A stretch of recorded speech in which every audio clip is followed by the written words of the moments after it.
We've all heard of the quote, "Be the change you want to see in the world." What do you think when you hear of this? Is it ridiculously cheesy, or is there some truth behind it? Here's what it means to me. I am an impact entrepreneur, a chemical engineer, a startup advisor, an investor, and quite recently, a mother. I spend my time fighting for a more equitable startup ecosystem and pushing to reduce carbon emissions. This is certainly not what I could have imagined growing up. I was an overweight teenager with very little self-esteem or confidence. I didn't feel comfortable in my own skin, and all I really wanted to do was to fade into the background.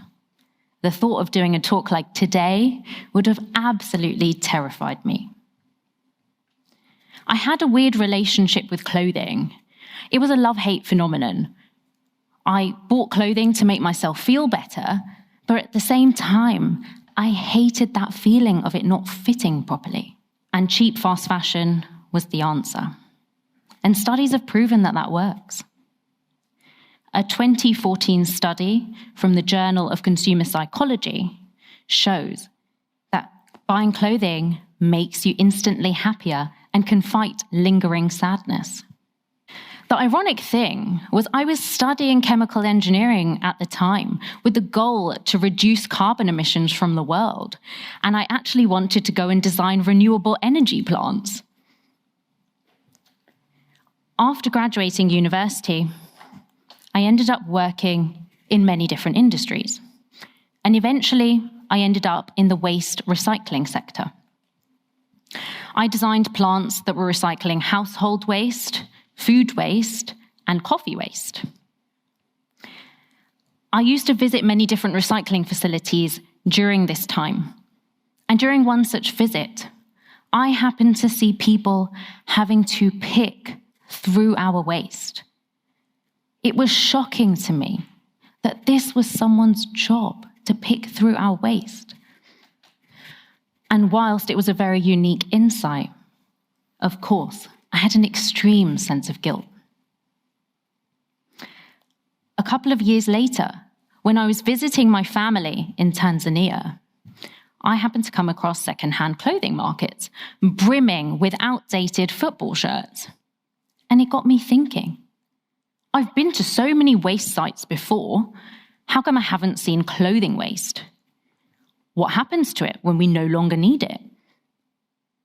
I researched and I read as much as I possibly could.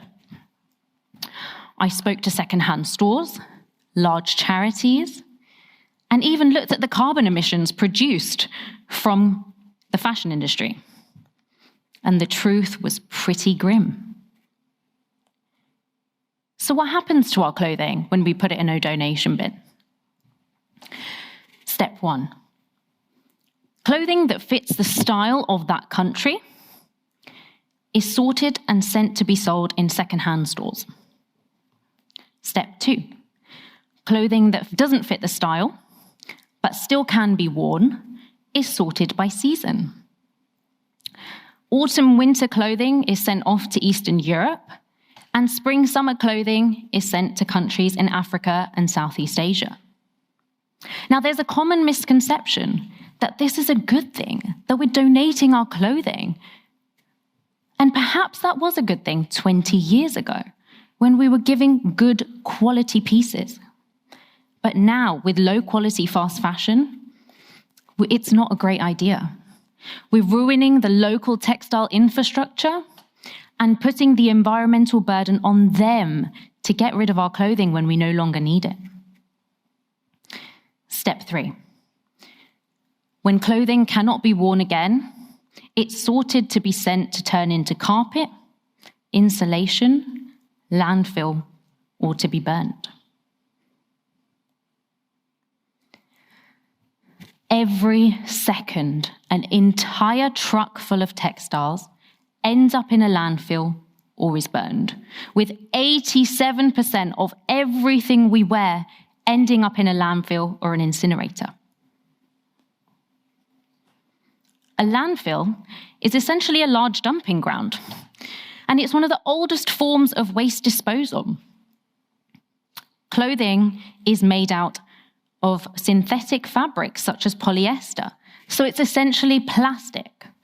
So of course it does not biodegrade, and it can sit there for over 200 years, with the toxic dyes from our clothing leaching into the soil. If it's not sent to a landfill such as this, it's burned in a large incinerator with toxic emissions entering into the atmosphere. All of this got me thinking. I have a background in waste recycling. I have an interest in wanting to solve this problem. Is there something that I can do about this? I had previously read of the Japanese concept ikigai, whereby you find your life's purpose by looking at your talent, your profession, and what you believe you can give to the wider world. And I realized I needed to solve this problem. I simply could not get over the magnitude of the problem. With 100 billion garments being produced every year, I have to do something about this. So, as Madam C.J. Walker once said, don't sit and wait for the opportunities to come. Get up and make them.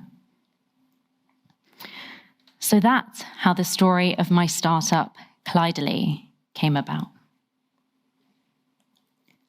At Clydely, we recycle clothing waste into a plastic pellet. These pellets can be used to produce anything from clothing hangers to furniture to eyewear. And by doing this, we solve two environmental problems at once: the problem of clothing waste and the problem of plastics. So here's the thing.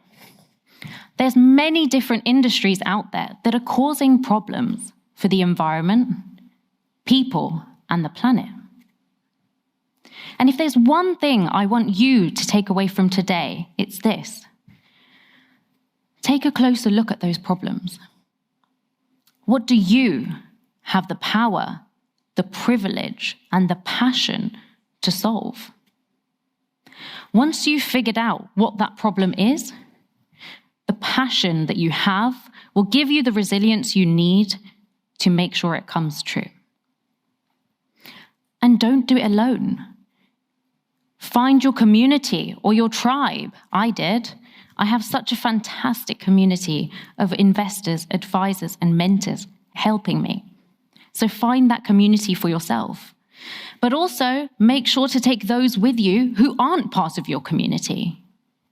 Because for systemic change to happen, we need the whole system to change. The power is in our hands. We don't have much time. We're going to face the impact of climate change whether we like it or not. Will you be able to tell the next generation that you had a hand in creating a more sustainable future? So to answer my question from the beginning, be the change you want to see in the world. No, it's not cheesy. It's the mantra that I live by. Be the change the world so desperately needs. Thank you.